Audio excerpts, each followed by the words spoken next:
네, 오늘 우리가 명절을 맞아서 전교인 연합예배로 드리게 되어 참으로 기쁘게 생각합니다.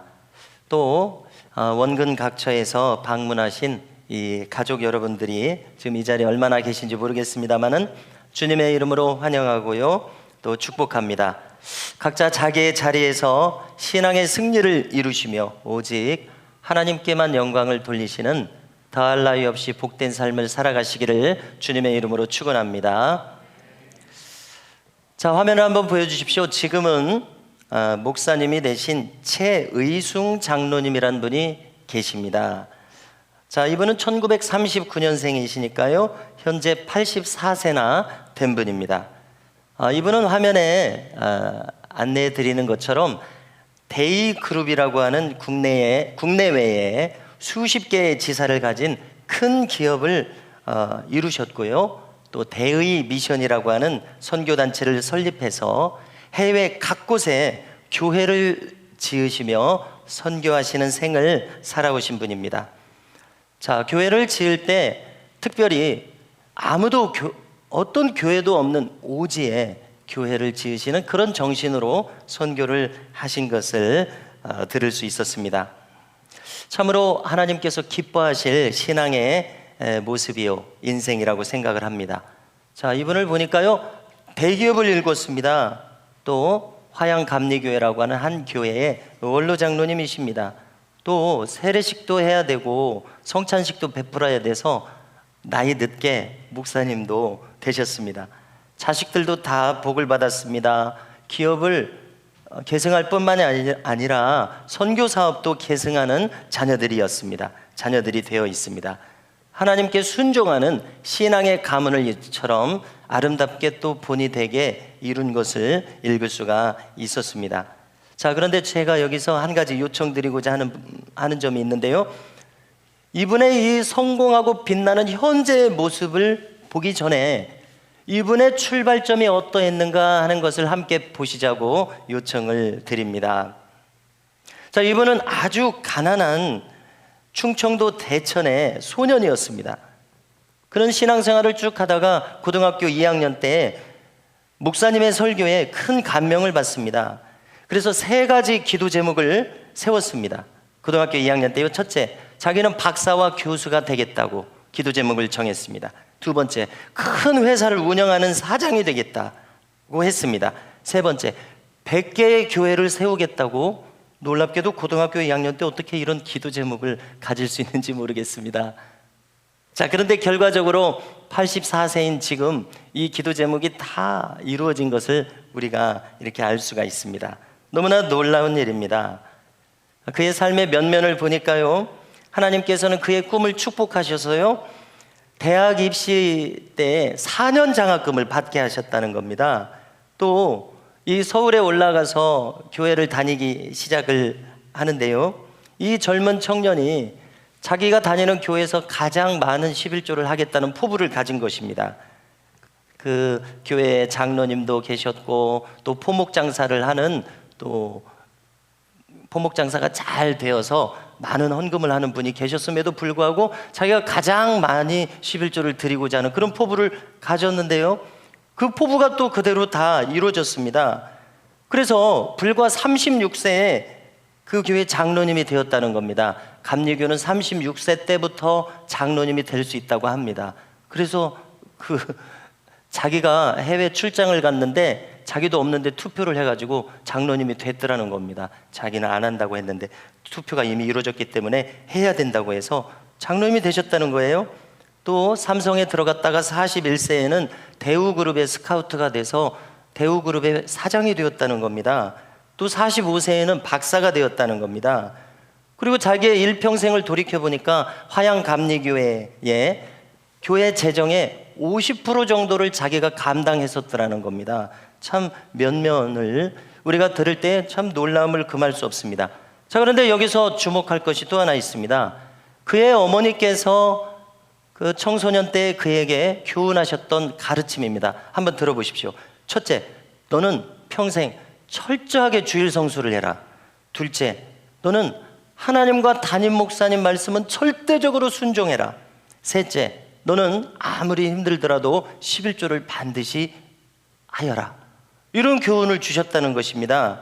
자, 그래서 저는 오늘 우리 어린이들, 중고 청년들도 함께 예배를 드리고 있습니다. 정말 부탁을 합니다. 결코 방금 나누고 있는 이 이야기를 흘려듣지 마시기 바랍니다. 자, 이분이 이렇게 기도하고 작정하고 교훈을 받아서 행한 그대로 삶에 이루어졌잖아요. 이분뿐만 아니라 수많은 믿음의 선배들의 삶을 통해서 증명된 사실입니다. 이것이 신앙과 인생의 변함없는 원리입니다. 증명되었다는 거예요. 여러분, 우리가 축복되고 성공한 인생과 그런 신앙인이 될 것을 꿈꾸지 않습니까? 방금 얘기 들을 때 나도 그렇게 됐으면 좋겠다 꿈을 꾸게 될 거예요. 그런데 정작 복을 받을 만한 태도와 자세를 내가 갖추지 않고 복을 받겠다고 하는 것은 마치 밭에 가서 낚싯대를 들이우고 고기를 잡겠다고 낚시한다고 앉아있는 거하고 똑같은 거예요. 그러니까 우리가 하나님 축복을 받을 만한 자세와 태도를 가져야 한다는 것입니다. 자, 수많은 사람들이 살아가고 있습니다. 한 번밖에 살 기회를 부여받지 못한 이 인생길을 살아가면서 도대체 내가 어떻게 살아야 하는가? 수많은 사람들이 방황하고 또 방황합니다. 문제는요, 우리가 바른 길을 어려서부터 바른 길을 안내받고 선택하고 옳게 살아야 한다는 것입니다. 또 잘못 살기를 원치 않았지만 잘못 살았다면, 잘못 가고 있었으면 중간에라도 깨닫고 바르게 선택해야 한다는 것입니다. 그야말로 성경은 우리에게 모든 답을 알려주시고 있습니다. 하나님께서는요, 돌이켜보니까요, 그렇게 허술하신 분이 아닙니다. 하나님께서는 정확하고 틀림이 없으신 분인 것을 깨닫게 됩니다. 구체적으로 구구절절 설명할 수는 없지만 하나님은 허술하실 리가 없잖아요. 그래서 하나님께서는 이 성경책을 통해서 우리가 어떻게 살아가야 할 것인지를 다 알려주셨다는 것입니다. 꼭 이렇게 믿으시기 바랍니다. 그런데 이 성경의 말씀은요, 구구절절이 다 예수님을 가리키고 있다는 것입니다. 모든 성경의 말씀이 예수님에게 초점을 맞추고 있다는 것을 여러분들 꼭 잊지 마셔야 합니다. 자, 그런데 이 예수님께서는 이 땅에 오셔서 마태복음 첫 부분을 읽어보니까 세 가지를 하셨습니다. 세 가지를 말씀드리겠습니다. 여러분들도 다 아시는 겁니다. 마태복음 4장 23절입니다. 읽어드리면은요, 예수께서 온 갈릴리에 두루다니사 그들의 회당에서 가르치시며 천국 복음을 전파하시며 백성 중에 모든 병과 모든 약한 것을 고치시니 아멘. 이렇게 말씀합니다. 이것이 바로 예수님께서 이 땅에 오셔서 하셨던 3대 사역입니다. 다시 정리해 드립니다. 첫째, 보여주십시오. 예수님은 가르치셨어요.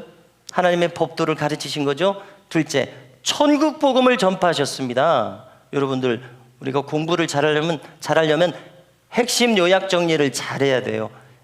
우리가 신앙생활을 잘하려면 핵심 요약 정리를 잘해야 됩니다. 마찬가지로. 두 번째, 주목하십시오. 천국 복음을 전파하셨습니다. 세 번째, 모든 병과 모든 약한 것을 고치셨습니다. 예수님은 이 땅에 오셔서 이 세 가지를 하셨어요. 그리고 예수님은 영원하신 분이시기 때문에 지금도 이 세 가지를 우리에게 하고 계심을 믿으시기를 주님의 이름으로 축원합니다. 자, 조금 전에 최의숭 장로님, 가만히 한번 생각해 보십시오. 성경의 가르침을 받고 그대로 행했습니다. 그랬더니 84세인 현재 그것이 다 이루어졌지 않았습니까? 주일 성수하라, 말씀에 순종해라, 11조를 드리는 헌금 생활을 해라. 이것은 그분의 어머니 머릿속에서 나온 것이 아니에요. 그분의 어머니가 지어낸 것이 아니에요. 이것은 성경에 있는 가르침을 그대로 한 가르침입니다. 여러분들 동의하시죠? 성경 가르침의 요약입니다. 자, 그런데 이분의 이 간증을 듣고 보니까 저를 자연스럽게 돌이켜보게 되었어요. 그랬더니 제가 이분이 저하고 비슷한 점이 있구나 하는 것을 느끼게 되었습니다. 자, 주일 성수를 보니까요, 저는 중고등부 때 토요일 오후면은 이제 중고등부 주부 만드는 일이 저한테 떨어졌어요. 그래서 오후에 이제 주부를 만듭니다. 저녁에 중고등부 예배가 있었습니다. 예배를 드립니다. 그러면 이제 주일이 됩니다. 오전 주일 예배 찬양대를 또 하라고 그래서 찬양대를 중3 때부터 합니다. 또 오후 1시 반에는 아동부가 있습니다. 중학교 3학년 때부터 아동부 교사를 하라는 거예요.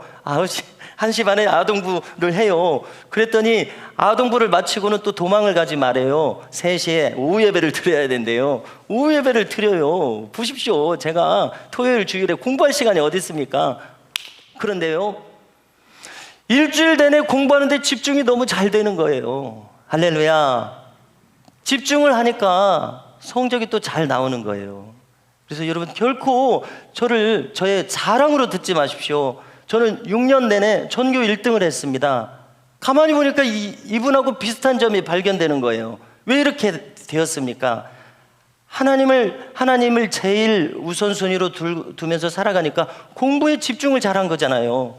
공부에 집중을 잘하니까 영어 단어를 40번 막 집중하면서 막 암기해 보십시오. 결코 머리가 좋아서가 아닙니다. 집중해서 40번 암기했다고 해보세요.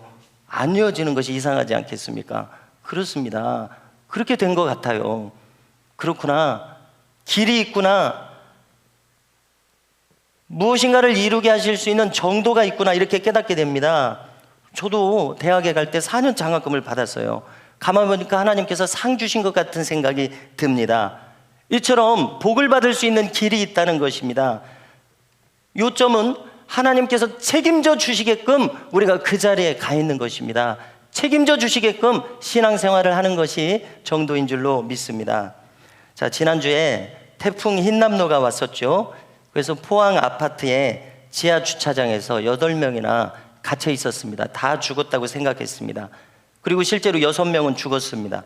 그런데 놀랍게도 2사람이 살아났어요. 그분들이 그 물 속에서 13시간을 버텼습니다. 어떻게 버틸 수가 있었습니까? 그 지하 주차장 천장에 공기가 갇혀 있었던 거예요. 그런데 거기 가서 공기가 좀 이렇게 갇혀 있어서 남아있는 거기에 고개를 대고서 13시간을 버텼다는 거예요. 자, 여러분, 그러면 어떻게 그렇게 해서 살 수가 있었습니까?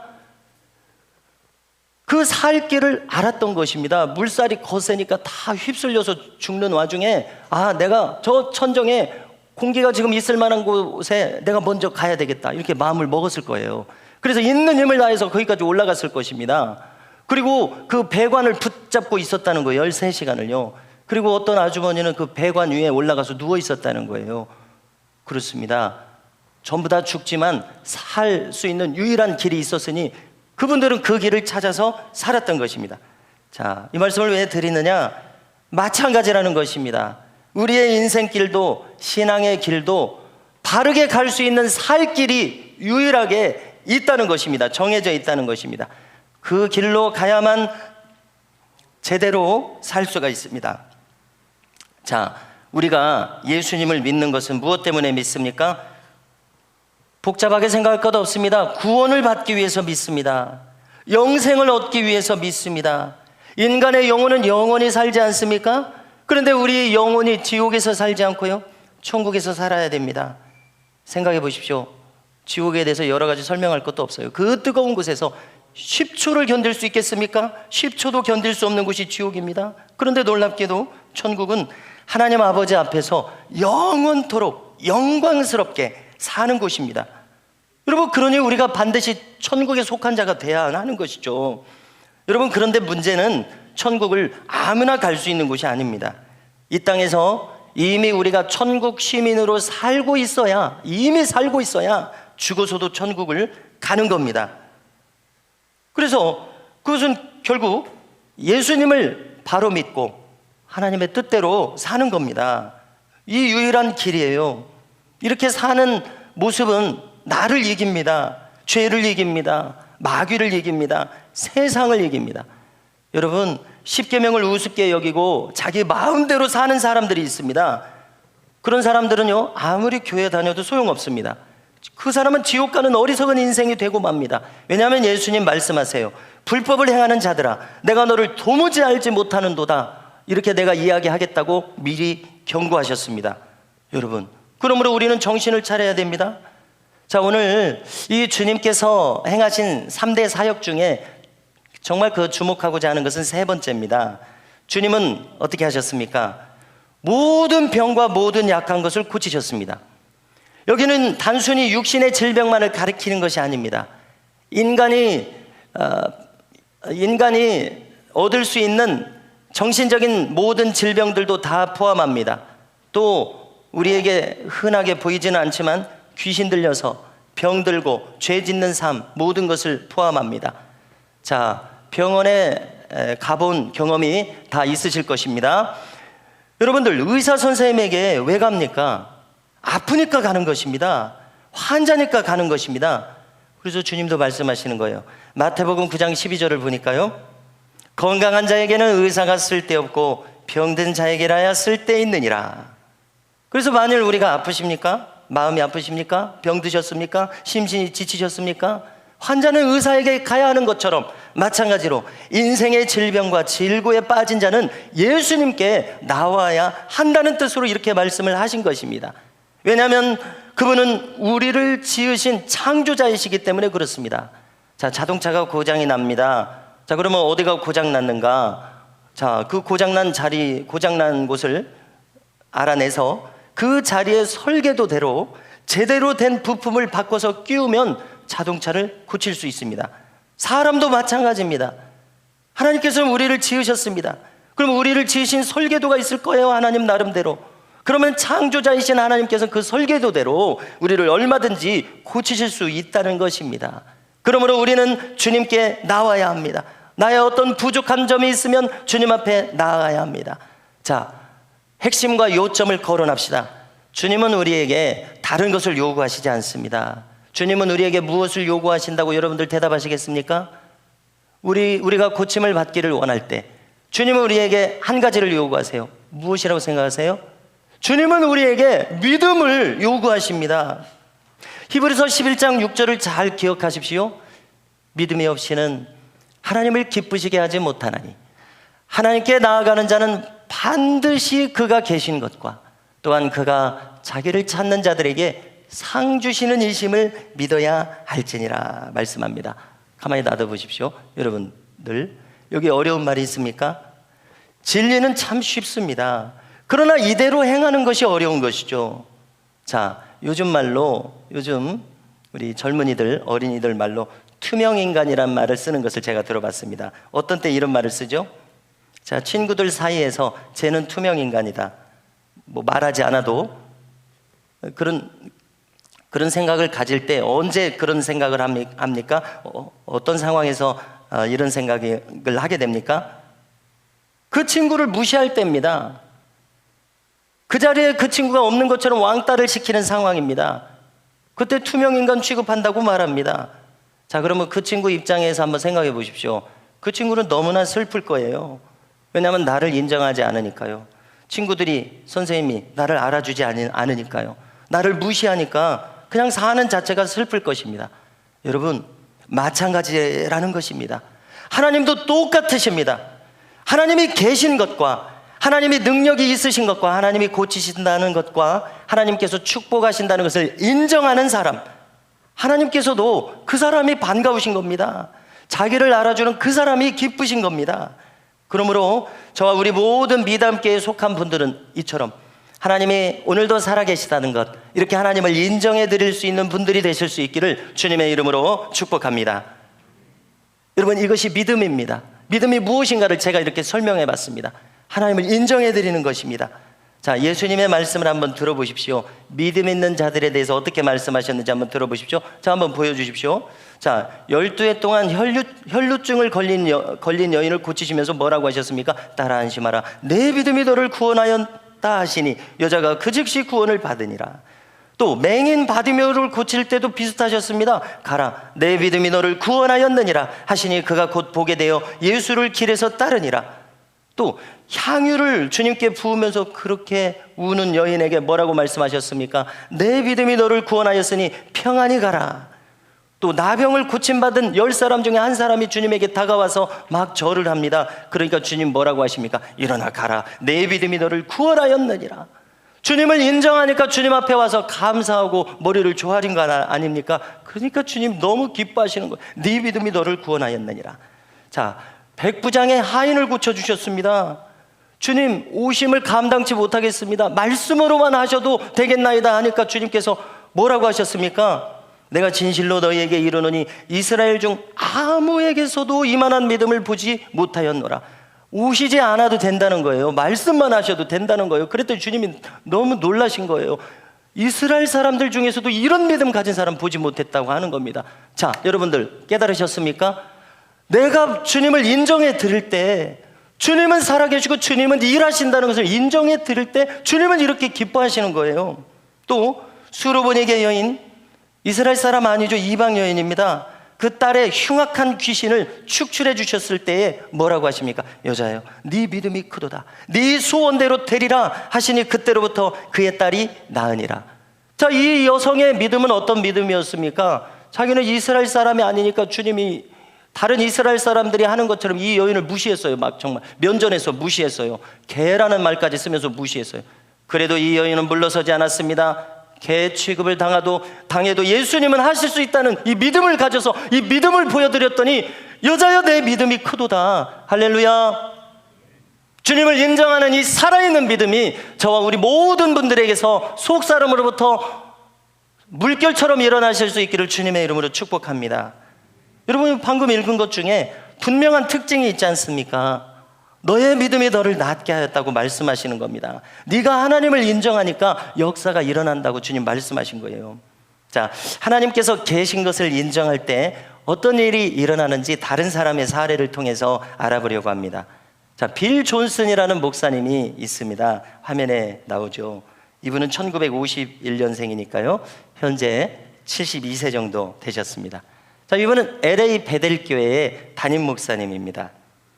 자, 이분은 자기 교인들에게 시키는 것이 있는데 이분이 시키는 것을 저희 교회에서 지금 똑같이 하고 있어요. 우리가 봉헌 시간에 함께 읽는 것이 있지 않습니까? 이 교회에서 하는 것인데 제가 여기서 따왔다고 말씀드렸죠. 그래서 우리도 하고 있어요. 자, 이런 분인데, 자, 이분은 목회를 하다가 한 번은 깊은 고민에 빠졌습니다. 어떤 고민에 빠졌냐면요, 설교를 하면서 예수님이 고치셨다고 설교를 하잖아요. 제자들이 고쳤다고 설교를 하잖아요.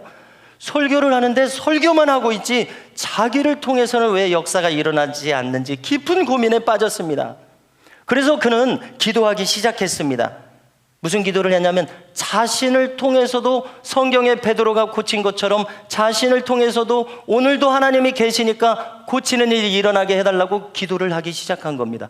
여러분들 생각해 보십시오. 이 목사님의 믿음이 지금 크잖아요.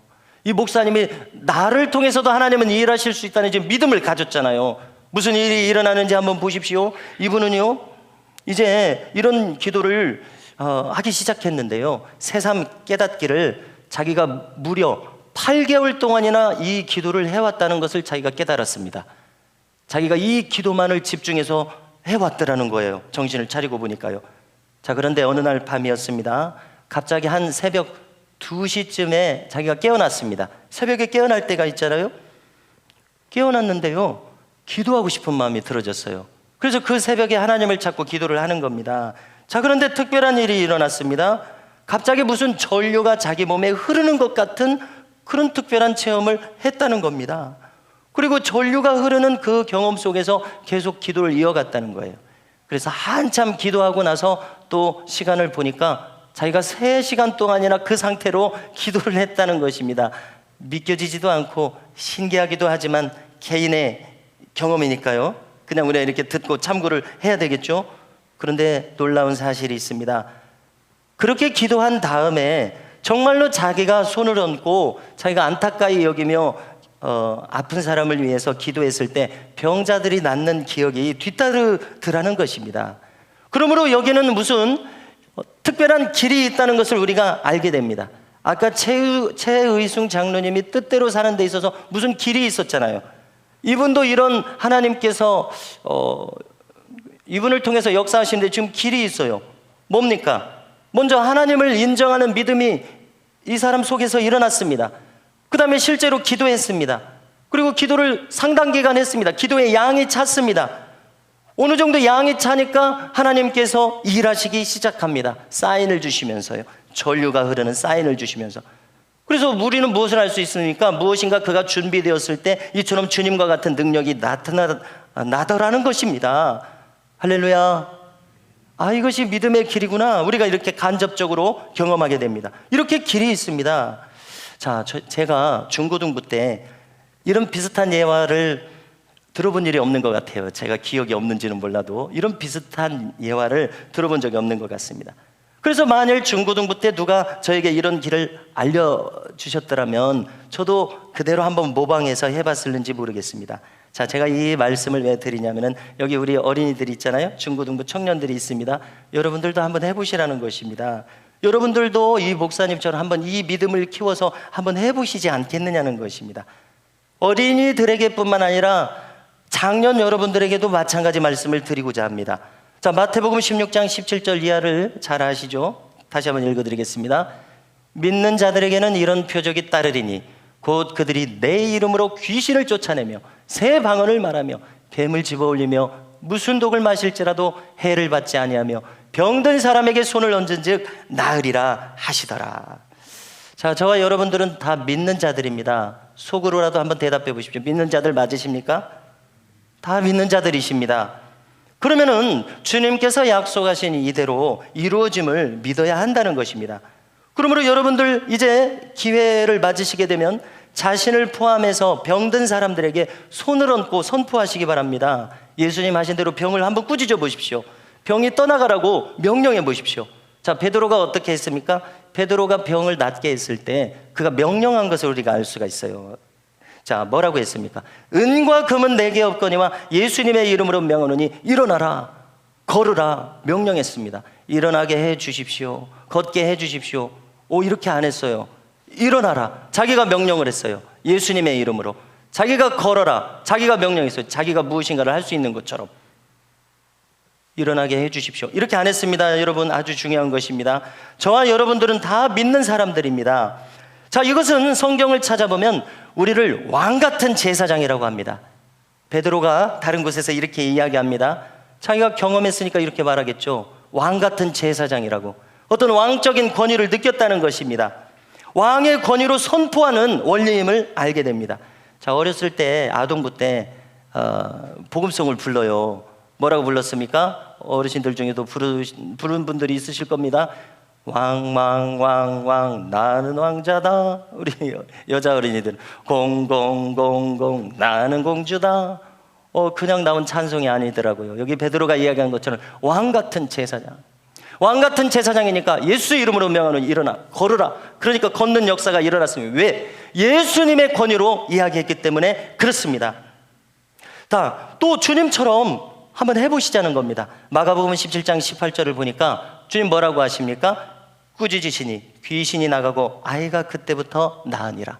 어떤 병은 귀신이 붙들고 있어서 병이 생기는 것을 알 수가 있습니다. 그 귀신을 꾸짖으신 거예요.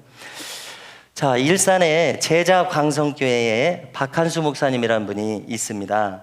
자, 이분의 간증을 들어보니까요, 고등학교 1학년 때 이 자기 또래 여학생이 한 사람이 있었습니다.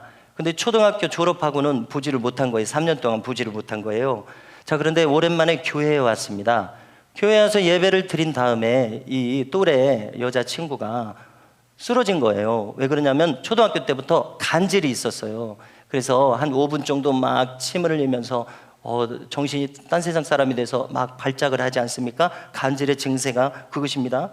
그래서 다른 중고등부 친구들하고 이 여자아이를 위해서 기도를 해준 겁니다. 하나님 고쳐주시라고. 누구라도 그렇게 하지 않겠습니까? 어떤 중고등부 아이들이라도 그런 상황이 벌어지면 우리 기도하자고 하지 않겠습니까? 자, 그런데 기도하고 있었을 때 그에게 갑자기 생각이 떠오르는 겁니다. 방금 읽은 이 마가복음 16장 17절 이하의 읽은 성경 구절이 갑자기 떠오르면서요, 자기도 이 성경 말씀대로 해야 되겠다는 생각이 떠올랐어요. 그래서 이렇게 외쳤다는 것입니다. 잠깐 기다려봐, 얘들아, 잠깐 기다려봐. 이렇게 하고서 만일 악한 귀신이 이 아이 속에 들어가서 이런 일이 일어났다면은 예수님의 이름으로 명하노니 나오라, 나오라, 이렇게 명령을 했다는 것입니다. 그랬더니 갑자기 이 여자아이가 쿵 하고 쓰러져 버리더라는 것이에요. 그 다음 이야기는 제가 잘 못 들었습니다만 그 다음 이야기는 다음부터는 간질 발작이 일어나지 않더라는 거예요. 할렐루야. 놀랍게도 목사님도 아닙니다, 장로님도 아닙니다, 권사님도 아닙니다, 고등부 1학년 학생이 성경 구절이 떠올라서 그대로 했더니 이런 일이 일어나더라는 거예요. 일산 제자 강성교회입니다. 한번 찾아보시고 또 이분의 간증을 들어보십시오. 정말 이런 내용을 이야기합니다. 참 놀랍죠. 성경은 병의 원인이 있다고 이야기합니다. 첫 번째로 그냥 자연적인 이유가 있습니다. 나이가 들면 몸이 늙어져서 병이 생깁니다. 자연적인 이유가 있어요. 자, 두 번째로 잘 들으십시오. 죄의 결과로 병이 올 때가 있습니다. 우리 믿는 자들은 잘 아셔야 됩니다. 자, 우리 십자가, 우리 복음의 핵심은 무엇입니까? 내가 용서받고 내가 남을 용서하는 거예요. 우리가 요약을 잘해야 된다고 그랬잖아요. 용서하지 않거나 증오하거나 또 다른 죄악에 빠져 있거나 하면 병이 온다고 성경은 설명하고 있습니다.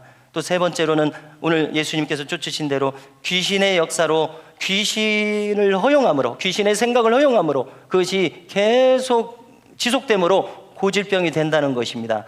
자, 학교에서는 이것을 알려주지 않습니다. 오직 성경만 알려줍니다. 여러분들 잘 기억하십시오.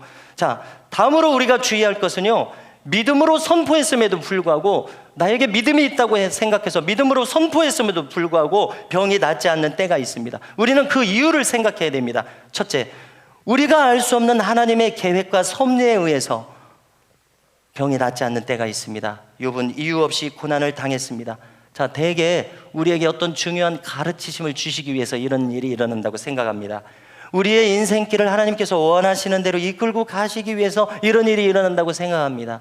저는 몇 년 전에 제가 존경하는 신학교 교수님이 있었습니다. 저에게 많은 가르침을 베풀어 주신 교수님인데요, 사모님이 이제 돌아가셨다는 거예요.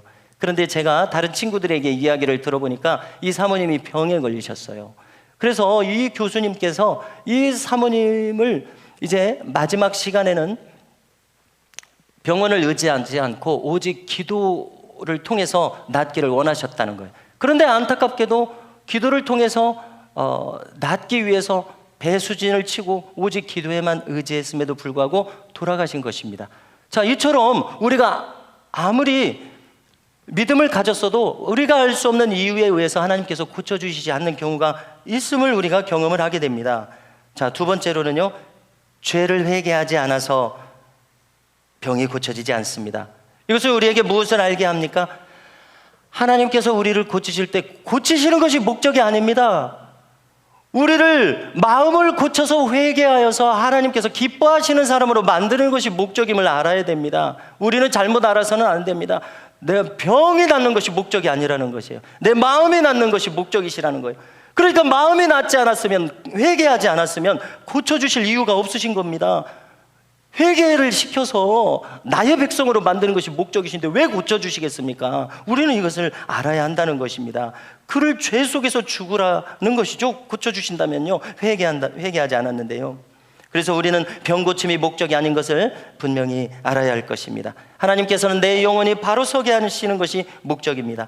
세 번째로는 고치시지 않는 것이 그 영혼에게 유익하기 때문에 고치시지 않는 경우가 있습니다. 사도 바울은 3차례나 자신의 고질병을 고쳐달라고 했었습니다. 그러나 주님의 응답은 내 은혜가 내게 족하도다 말씀하셨습니다. 무슨 뜻입니까? 고쳐주지 않겠다는 것이죠. 그러니까 사도 바울이 깨달았습니다. 나에게 주신 이 천국의 계시가 너무나 크기 때문에 내가 스스로 자고 스스로 교만하지 않게 만드시려고 나를 이렇게 고치시지 않는구나 깨달았습니다. 고치지 않는 것이 그에게 유익이 되기 때문에 육체의 가시를 주셔서 고치시지 않는 경우가 있습니다. 성도 여러분, 이것이 바로 치유에 대한 가르침의 큰 뼈대들입니다. 이제 잠시 우리를 고치시는 치유의 근거를 거론하겠습니다. 베드로의 경험을 들어보십시오. 오늘 말씀에 있습니다. 베드로전서 2장 24절을 다시 읽어드리겠습니다. 함께 읽겠습니다. 시작. 친히 나무에 달려 금으로 우리 죄를 담당하셨으니 이는 우리로 죄에 대하여 죽고 의에 대하여 살게 하려 하심이라.